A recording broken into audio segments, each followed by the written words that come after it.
Hi everybody, I'm back, and we're going to do the next activity is for math with our little wooden disc slice.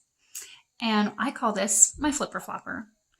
And on Friday, we're going to put stamps on either side to make a flipper flopper for one side and the other.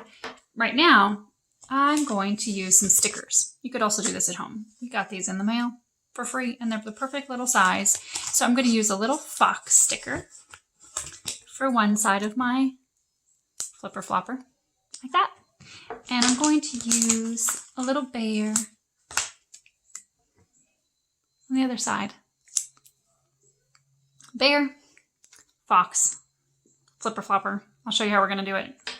So I have this little graph here, and this is what we do with the flipper flopper is we learn to graph. And we're going to collect data. That means we're going to get some information. We're going to make it organized. Because who needs a bunch of, like we were doing with our spaghetti spaces and meatball spaces, if it's not organized, it just looks like a big old mess. So you could flip this all day long, but unless you really make it organized, you don't know how many times you have flipped it on which side. And that's what we're trying to organize the data for. We're trying to see how many times we have land on bear and how many times we can land on fox. Now, I have my chart here. We're going to roll 8 times because that's the number we have on top of our chart. Your charts, I'm sending one home, and we're going to do one in the classroom. They have about 12 or 15 that you get to roll. So at the top of the chart, you're going to put whatever is on your flipper flopper, one side and the other. So I have my little fox. He has a little foxy ears. Oh, they're a little bit more pointy than that. Foxy ears. Little foxy smile. Here's my fox on one side. And the other side is the bear. He's a little bigger. He's got these little round ears, a little round nose, a little smile there, bear. We might land on bear. Here's the word, B. B-E-A-R. So, when you do your flipper flopper, this is the flipping flopping part. You take your little disc, and you toss it. Now don't toss it so you lose it. Try to toss it so it lands on the table. And whatever side up, I just landed on foxy. So now I'm going to mark on my chart, on my graph, that I rolled on or flipped and flopped on foxy. And we don't start at the top. A lot of times when we're reading and writing, we start at the top. But with our graphs, we start at the bottom because that is where our number 1 is. So that shows that I rolled on fox one time. There we go. I'm just going to put a little circle there. You could also put an X. You could also put a little check mark. Now I'm going to flop again. Whoa, almost lost it that time. This one landed on bear. Sometimes it's even. Sometimes you might land on both at the same, like 1 and then 1, but a lot of times it's not even, so you just kind of have to wait and see. So I'm going to put a little X for bear. Bear, we got Bunny over here. And he fell asleep in my lap. Snuggling with Jovina. Okay, we're asleep in my lap. Too bad I don't have a bunny on my flipper flopper. Oh, landed on fox again. Here's my 2. Now I'm just going to do 8 flipping floppers. I've done 1, 2, 3. Ready for the next one? We're gonna flip it. That's the fun part. I landed on bear. That's kind of funny. It's even. It's like a pattern. It doesn't usually work like that. Fox, bear, fox, bear. Sometimes you might have a bunch of fox, no bear. That's the fun of the flipper flopper. You just never know how it's going to turn out. Oh, another bear. I have rolled on bear 3 times if I use my chart. Which one is more? Have I rolled more on bear or have I rolled more on fox? I've rolled more on bear. I've rolled 1 more on bear. I've only rolled on fox 2 times. I guess I'm saying rolled. I could also say flipped or flopped. Bear again. Uh-oh. Bear now has 4. It has 2 more than fox. Fox has fewer or less flops. Oh, another one. Another bear. Sorry there, Mr. Fox. Okay, let's see if we have 1, 2, 3, 4, 5, 6, 7. Only one more roll. Only one more flip. Let's see. Who do you think will have the most after this last flip or flop?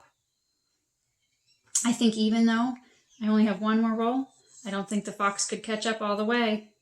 So I think bear is still going to have the most even after I flop the last flop. Ah! That was fox! Well, at least fox got one more. Fox got one more. So fox has 1, 2, 3. And bear has 1, 2, 3, 4, 5. All the way across. Which one has more? Fox or bear? Bear has the most. Fox has fewer. Sometimes this is fun to do with partners, and one person can be one and one person can be the other. But I like that you can flip and flop and record your data on the chart all by yourself. And we could also say that bear has 1, 2 more than fox. That's a good number sense thing to look at. We have 5 is 2 more than 3. Ha! 3 is fewer than 5. So all those numbers and all those collecting the data really helps you see the way that numbers are more and less and organized. Now the next part that we're going to do is going to be with tally marks. And we're going to use what was spaghetti spaces, our spaghetti spaces, and we're going to make them into tally marks. Okay, I've got 5 for bear and 3 for fox. Let's see if I can make these into my tallies. When you do tallies, I'm going to tally 3 first. Tally marks are easy ways, instead of having to write out 1 and write out 2, write out 3, they're easy ways to show a number or a value. And they're very, very, very old. This is a very, very old way to count and keep track of numbers. So this would be 1 tally mark. This would be 2 tally marks. And this would be 3 tally marks. 1, 2, 3. Just like that. 3 tally marks. So you could also write it. If I wanted to write next to fox, how many? I'd have 1, 2, 3. And that's how the tallies look. Now we're going to tally the bears. And I'm going to use my tallies, my little sticks here. 1. We know that's 1. 2. That's easy. 3. That's easy. We knew that already from fox. 4. Ha! Could have guessed that. Now here's where it gets tricky. We say 4 stand tall. The 5th one takes a fall. So instead of having the 5th one up here so tall, we say it falls down. It looks like it's going to fall down and crash, but it doesn't go all the way. It just goes sideways. And that's our tally for 5. 1, 2, 3, 4, 5. The 5th one takes a fall. So I'm going to tally it and I'm going to write it over here. For bear, 1, 2, 3, 4, and here's 5. The 5th one takes a fall. So I'm going to send home 5 of these for you to use for spaghetti spaces and tally marks, so that when you do your flipper flopper, you can do the chart and you can write the numbers this way, and then you can make the tallies for them.